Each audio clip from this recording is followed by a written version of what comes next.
Di ba doon sa out of office, klarong-klaro doon na ako, si Zarina Balba Guevara, oo, ay maglilingkod ng tapat at susunod sa mga batas ng Republika ng Pilipinas. Di ba lahat ng oath may ganon? Yes po, Sir Ted. In fact po, Mm. I'll be very honest din.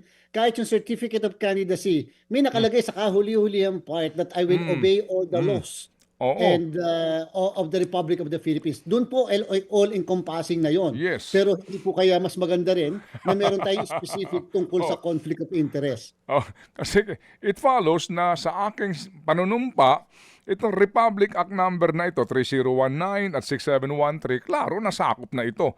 So, ano to, sa redundancy? Hindi naman po. Hindi natin makukonsider, sir, with all due respect, yung redundancy yan, sapagkat remember po, yung oath after the election. Itong aming nire-require at ire-require na commitment prior to the election, Okay. during the filing pa lang ng candidacy. Para Okay. at least po, meron po kasi mga tumatakbo, Sir Ted, nang galing talaga sa pribadong sektor.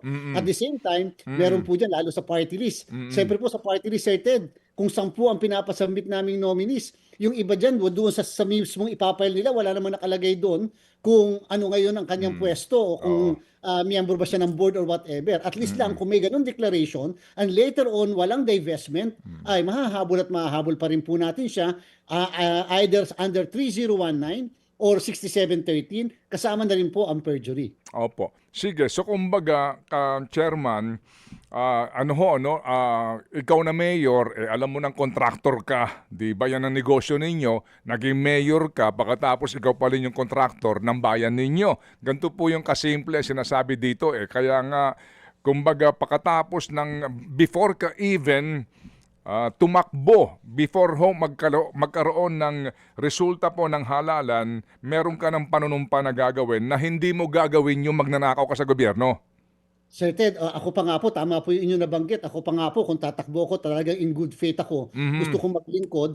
Pag-file ko pa lang ng candidacy, magdadivest na kaagad ako. Okay, Hindi naman po opo. yung requirement. Magdadivest na kaagad ako para po ipakita sa sambayanan na hindi ko para pagkakitaan itong pwesto na tinatakbuhan ko Opo. o kaya Okay. protektahan yung aming interest sapagkat bago pa man ako nag-file ng candidacy, Ah. nag-divest na po ako. Opo, kasi nga dito, I undertake once elected to comply with the provisions on conflict of interest, etc., etc. So, meron ka na nito, meron ka pang oath of office, meron ka ng kaukulang Republic Act,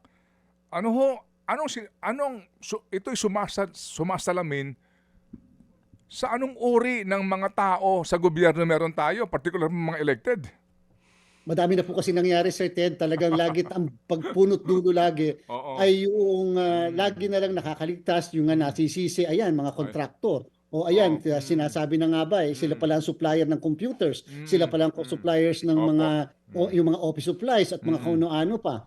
Yung po minsan na itataga, at least po dito kahit paano, pag-file pa lang ng candidacy at may ganong klaseng undertaking, Sir Ted, madami po kasi tayo, either yung mga magkakalaban o yung mga constituent nila, magpupunta sa amin ngayon. Ito po, meron po siyang ganito Yan po talaga, meron siyang business interest na ganito. So at least po kahit paano, aware na ang sambayanan, aware ang COMELEC, kaya pala, and therefore, sige. Total may undertaking ka, under oath yan. Parang wala pong pinagkaiba yan, Sir Ted, sa ganito po. Sa ating pong batas, yung pong wala kayong makikita sa Certificate of Candidacy na siya ay green card holder. Wala po kayong makikita. Kasi hindi naman po yun nilalagay under Section 74 ng Omnibus Election Code.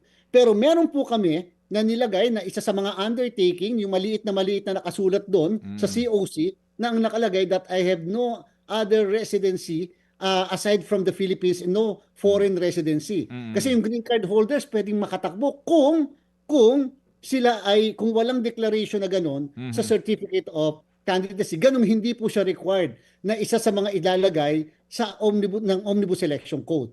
Mga kapatid, patuloy po kayong tumutok sa 105.9 True FM para sa totoong balita, impormasyon, music, and entertainment. Mag-subscribe sa aming YouTube channel at podcast at sundan nyo kami sa Facebook, Instagram, X at TikTok sa True Network PH. Bisitahin din po ang aming official website, truefm.ph. At panoorin din kami sa True TV Signal, Channel 19. Kami po ang 105.9 True FM, Laging true sa'yo, kapatid.